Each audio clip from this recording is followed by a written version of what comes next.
விஜயகாந்த் அவரோட வாழ்க்கை வந்து எப்பவுமே வந்து நம்ம எல்லாருக்கும் மிகப்பெரிய வந்து ஒரு இன்ஸ்பிரேஷன். விஜயகாந்த் அப்படி சொல்லிட்டு ஒரு பேரை சொன்னாலே அது வந்து ஒரு எல்லாரோட மனுஷங்களும் ஒரு எமோஷன் கலந்த ஒரு ஒரு பெயின் வந்து இருந்துகிட்டே இருக்கும். ஏன்னு கேட்டிங்கன்னா விஜயகாந்த் வந்து அப்படியாப்பட்ட ஒரு வாழ்க்கை வந்து வாழ்ந்திருக்காரு. இப்படி தாண்டா ஒரு மனுஷன் வாழணும் அப்படின்றதும் செஞ்சிருக்காரு. ஒரு மனுஷன் இன்னொரு மனுஷனை எப்படி ரெஸ்பெக்ட் பண்ணணும், எந்த அளவு வந்துட்டு நன்றியோடு இருக்கணும் அப்படின்றதெல்லாம் விஜயகாந்த் அவர்கள் வந்து பார்த்து நிறைய விஷயங்கள் தெரிஞ்சுக்கலாம்.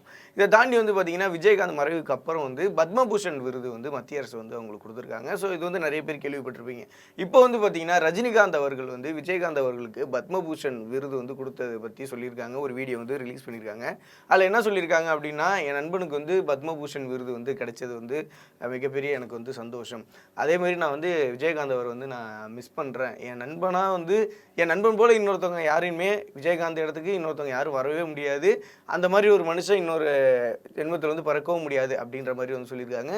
இன்னொரு ஒரு விஷயம் தான் ரொம்ப எப்படி சொல்கிறது, அவங்க 2 பேருக்குள்ள இருந்த நட்பு எந்த அளவு இருக்குது அப்படின்றது வந்து பார்க்க முடிஞ்சிச்சு. அவர் பேசுகிறப்போ லைட்டாக வந்து பார்த்திங்கன்னா அந்த ஒரு எமோஷனலோட அந்த உண்மையிலே எந்த அளவு வந்து மனசுலேருந்து விஜயகாந்த் வந்து மிஸ் பண்ணுறார் அப்படின்னு சொல்லிட்டு அந்த வீடியோவில் வந்து பார்க்குறப்போ தெரிஞ்சிச்சு. நீங்கள் விஜயகாந்த் அவர்களை எந்த அளவு மிஸ் பண்ணுறீங்க?